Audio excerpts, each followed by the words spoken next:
Hey everyone, welcome back to this week's edition of the Maconi Setup Shop A-Fix tutorial. This week we are looking at what I consider to be my home track and one of my favorites, the Michigan International Speedway, so strap in and let's get to it. Gearing for this one this week is going to be pretty simple. It's fifth gear or nothing. Um, yeah, with the draft and everything else, you're never really going to be touching fourth gear, so not going to spend too much time talking about it. Um, a lot of options here at Michigan International Speedway. You can run just about anywhere you want on the racetrack. I'm not a huge fan of running the very bottom in turn one, well, turns one and two. Um, Obviously, the very first lane at this racetrack has less banking than the other four. Okay, so it's harder to carry your center speed. When the tires are worn, it's a great place to try to set up passes and get underneath somebody if that's what you're trying to do. But unfortunately, in my opinion, with just how this racetrack races, you really don't want to be out of the draft. So making passes can be difficult, even if you're faster than somebody.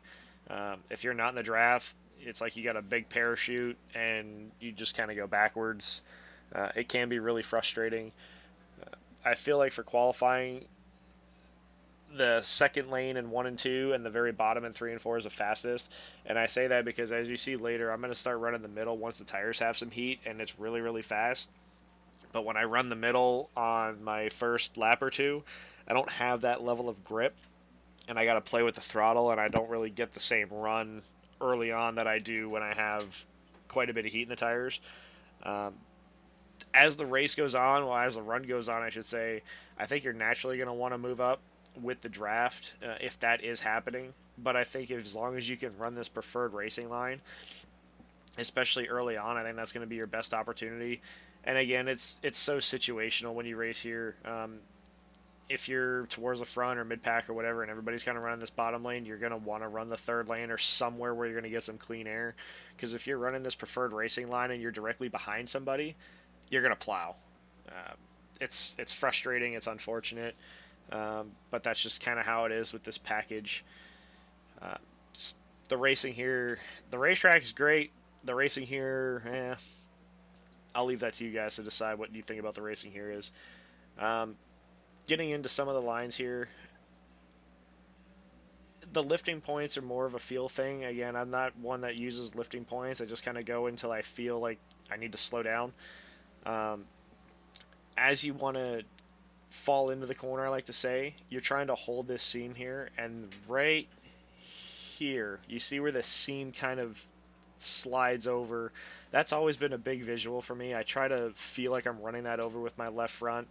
And what that does is I feel like I'm exiting off a lot straighter and I'm aiming for that second sign on the wall, the first one past that pavement patch. And then three and four is the same thing. You get to the end of the straightaway. I like to feel like I'm falling into the corner. I get on that seam and I wait for the car to rotate. Okay, if you get into the gas too soon and you start plowing, you start cranking a bunch of wheel, you are going to melt your tires around this place. Um, you'll be going backwards in a hurry. Patience is a virtue here. If you can wait until you feel the car rotate in the center of the corner before you get back on the gas, I promise you're going to be a lot lower than most people that run around here, and you're going to save your tires tremendously and make a lot of passes, regardless of the draft and all that other stuff. I mean, the draft is really strong and helps a lot of people that don't take care of their stuff. But if you can take care of your stuff here and run the line properly and let the car do the work for you, I don't see why you can't have success here. Um, as you can see, the higher up I go, like, I mean, look how much grip there is up here. Like, I'm full throttle before I even get halfway through the corner, and I mean, it's just effortless. You can see my wheel input down there. I'm not tugging it. I'm not fighting it. It's super smooth. Again, a lot of that has to do with the fact that I don't have AI. I don't do these videos with AI or anything else like that. This is all clean air. It feels great now, but I promise you, if I was to get into a race situation and I was to try to drive it like this, I'd be going backwards by about lap 20, maybe 15, but I would say 20. Like, I'm definitely pushing a lot harder in here than I would be in a race.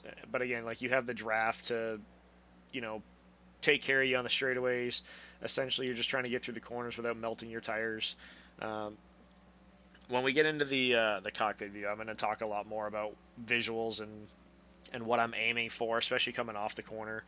Like I said, you don't want to be. You always want to feel like you're driving down the racetrack. Okay, even when you're coming up the hill to get to the wall, you still want to feel like you're driving down the racetrack. And the reason I say that is you're not going to be dragging your front tires. And a turn two here at Michigan, especially, you can drag the front tires across the racetrack without even knowing it. And that's why I like to talk about that seam down there where it like kind of wiggles to the left.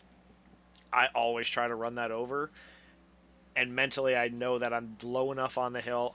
I don't have a lot of wheel input, and I'm not dragging my tires across the racetrack, because you're going to track out naturally, right? At a racetrack like this, you're naturally going to be tracking out. Well, if your car is tracking out and you're still cranking a lot of wheel, especially off a turn two, you are going to melt that right front tire faster than you can even begin to imagine. Turn four isn't as bad because of the shape of the front stretch. Okay, it's a lot more forgiving. Back in the day, turn two used to get really, really tight, and turn four used to get really, really loose, right? But again, we also had 950 horsepower and not a lot of downforce, and the racing was way different, right? Michigan was way more of a speed racetrack where you were hitting 210, 211, 212 going into the corner and slowing down to, I don't know, I don't even remember what we used to hit, 160, 165, maybe 170, stuff like that. I mean, it was just a different racetrack back then. Um, Coming around here, I'll show you guys a lap around the very bottom here before we pit. Again, I mean it feels gripped up, but it's got less banking, so you don't get to carry as much corner speed, and then you don't get the same run off. So if you don't complete the pass on somebody when you're running the very bottom of the racetrack, be prepared to go backwards, just naturally. You just don't get to carry the speed, and then you have to be careful of the transition of the seam. Okay, it doesn't seem as bad with this car, but again, I don't have the extra speed of the draft around, right? So the car is not going to be as low to the racetrack. Okay, in a race situation, if you are going to be that low, you do have to be careful coming from that very first lane to the second lane, because the transition and banking, if the diffuser catches it wrong, or like it just naturally wants to de-wedge the car because of the difference in banking, you can get really loose. Okay, and at that point, you're kind of just along for the ride. I'm gonna hide this lap counter just for the sake of visibility. I don't. If anybody knows how to make this like invisible almost, where it's see-through, maybe I'll start leaving it. But when I change the transparency, it just makes it blue, and well, I'll have to mess with it more. But for now, I'm just going to turn that off. If you guys want to see lap times, just go back earlier in the video and you can see the lap times here. Or you can just watch down here on the bottom, and it'll update as we complete a lap. Okay, again, anytime, like regardless of what lane I'm in, I always want to feel like I'm hugging the closest seam to my left. Um, it's something that I've always done. It's how I've always gotten around here. That way I know, like, I'm not going to get too wide, okay? Like, you can see the difference in color in the racetrack.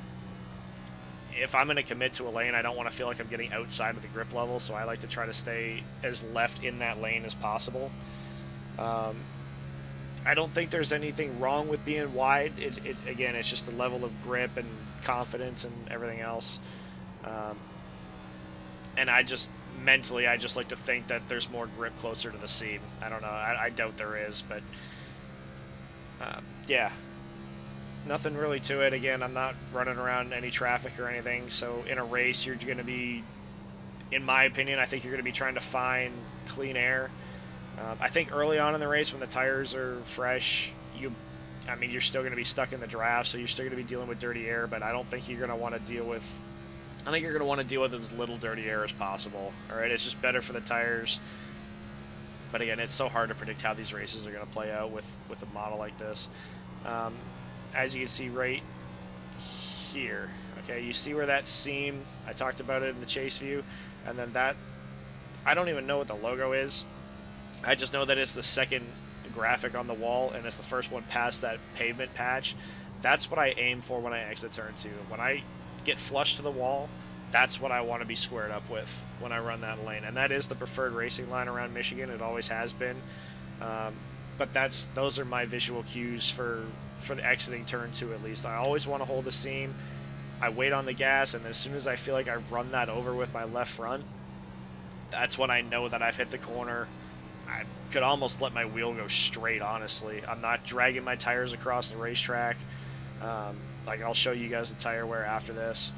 Uh, but yeah, that's the biggest thing. Like, turn two used to be a tire killer, and then if you were burning your tires up too much, naturally in three and four you'd have a lot of wheel because your right front's burning out, and then you're getting on the gas hard to try to get it to rotate, and then you snap loose.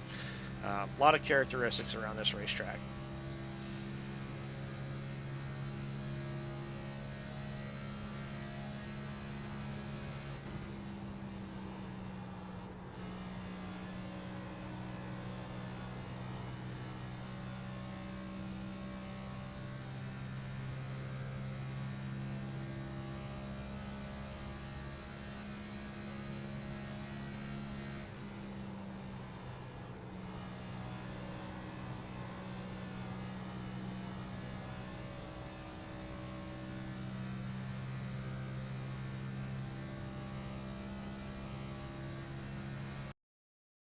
Alright guys, real quick here, we'll show you the tires. Uh, 94 on all four tires. I mean, I don't really think it gets much better than that.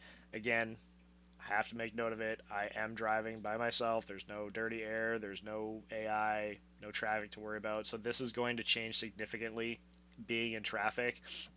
But the point of this is the line and everything else is the same. Okay. The only thing that's going to change for you guys when you're racing this stuff is when you get on the gas and how much you can get on the gas initially and how much you can carry through the corner because of the effects of the draft and dirty air. Okay. Everything else is essentially the same. I know if I was to try to drive this hard, I better be the leader of the pack, or I'm going to be knocking a fence down probably within the first 6 laps. So I would never be driving this hard and this aggressively. Um, I would be holding as much throttle as I can without being wide open and not feeling like I'm pushing. And then once I'm on a straightaway almost, that's when I would be getting wide open.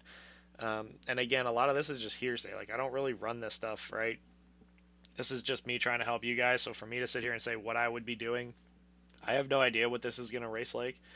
All right, I'm just going based off of what I've watched from Coke Series and the odd NIS race that I watch here and there. Um, so I get an idea of what the racing is like, which is what helps me try to help you guys prepare for what to expect. Okay. Again, a lot of it is just hearsay as to what I think the racing is going to be like based off of what I've seen. And when I'm watching it, I always like to sit there and think, what would I do? What would I be doing? How would I be trying to handle this situation? Okay. Um, and again, it's still Michigan. It's still fast. It can be a lot of fun. But I know passing can be pretty frustrating. And that's the thing. Like, you just got to be patient. If you're going to try to set somebody up, if you can get to their outside, it's a free pass. The problem is getting to their outside is really tough, and you better have a really big run if you're going to go to the inside. Because if you're in a tight pack and they've got cars lined up behind them and nobody goes with you, the draft is just going to throw them forward, and you're going to be thrown out a big old parachute. And then instead of gaining a position, you could lose two, three, four, five, God knows however many. Um, I know watching Taylor in the Coke race, there was a few times he tried to make what pass on a guy and lost 6 positions just on the back straightaway because everybody's lined up. So I know how frustrating it can be, but I also know how much fun Michigan can be as well. Okay, guys, that'll just about do it for this week's video. If you have any questions, comments, concerns, or anything like that, please leave a comment down below. I check these videos constantly throughout the week. If you find that this video was helpful, please consider leaving a like. And as always, if you're not already subscribed, make sure you hit that subscribe button and ring the notification bell so you can see these videos every Monday when they're posted to the Maconi YouTube page. Alright guys, best of luck this week, and we'll see you out on the track.